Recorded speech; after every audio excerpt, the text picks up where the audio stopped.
Saat ini, kita sedang berada di era globalisasi. Tahukah kalian apa itu globalisasi? Jadi, globalisasi adalah proses menduniainya suatu hal sehingga batas antara negara menjadi hilang. Globalisasi ini didukung oleh berbagai faktor seperti faktor perkembangan teknologi, faktor ilmu pengetahuan, faktor transportasi, faktor telekomunikasi, dan sebagainya yang kemudian akan berpengaruh pada berbagai aspek kehidupan dalam masyarakat. Globalisasi ternyata memiliki dampak yang besar bagi umat manusia. Contohnya, yang pertama, globalisasi menyebabkan adanya perubahan tata nilai dan sikap. Hal ini menimbulkan pergeseran atau perubahan nilai dan sikap di masyarakat ke arah yang lebih positif.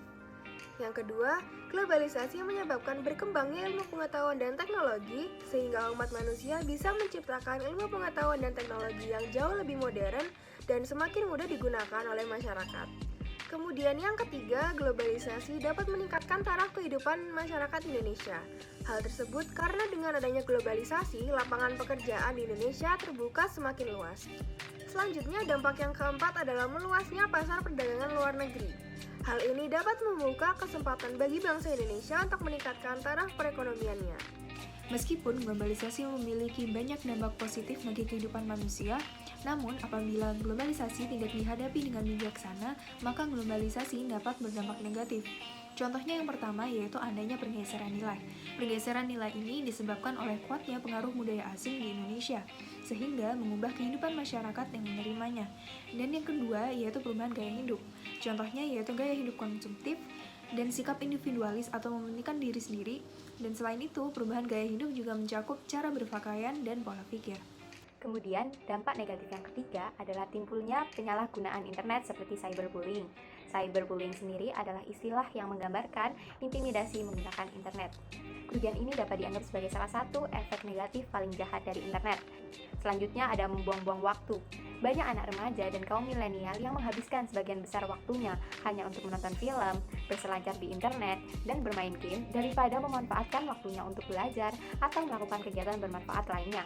Selanjutnya, dampak negatif yang keempat adalah bahaya dan ancaman dari konten negatif.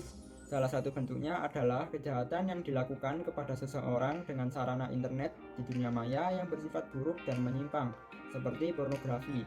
Dengan adanya globalisasi yang mempercepat aksesibilitas informasi melalui internet, pornografi pun merajalela. Selain itu, kita juga mudah menemukan konten berbau kekerasan di internet yang bisa mengakibatkan dorongan kepada seseorang untuk bertindak kriminal.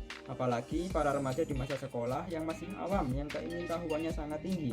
Untuk mengatasi hal ini, sangat dibutuhkan bimbingan dari orang dewasa untuk mengontrol setiap kegiatan yang dilakukan oleh anak-anak, khususnya pengawasan dari orang tua, agar salah satu dampak negatif globalisasi ini tidak sampai terjadi di kalangan generasi muda penerus bangsa. Bisa kita lihat di sini bahwa globalisasi itu seperti pisau bermata dua. Oleh karena itu, kita sebagai generasi milenial Indonesia harus bijak dalam menghadapi globalisasi, khususnya dalam berselancar di internet. Agar kita semua tidak terkena dampak negatif dari globalisasi itu sendiri, lalu bagaimana caranya untuk terhindar dari dampak negatif globalisasi? Untuk menghindari dampak globalisasi khususnya internet, kita bisa melakukan safe internet, yaitu dengan online blog, pengawasan dan pembatasan dalam penggunaan internet, selalu menerapkan norma-norma dan aturan untuk membatasi penggunaan internet, dan juga public education.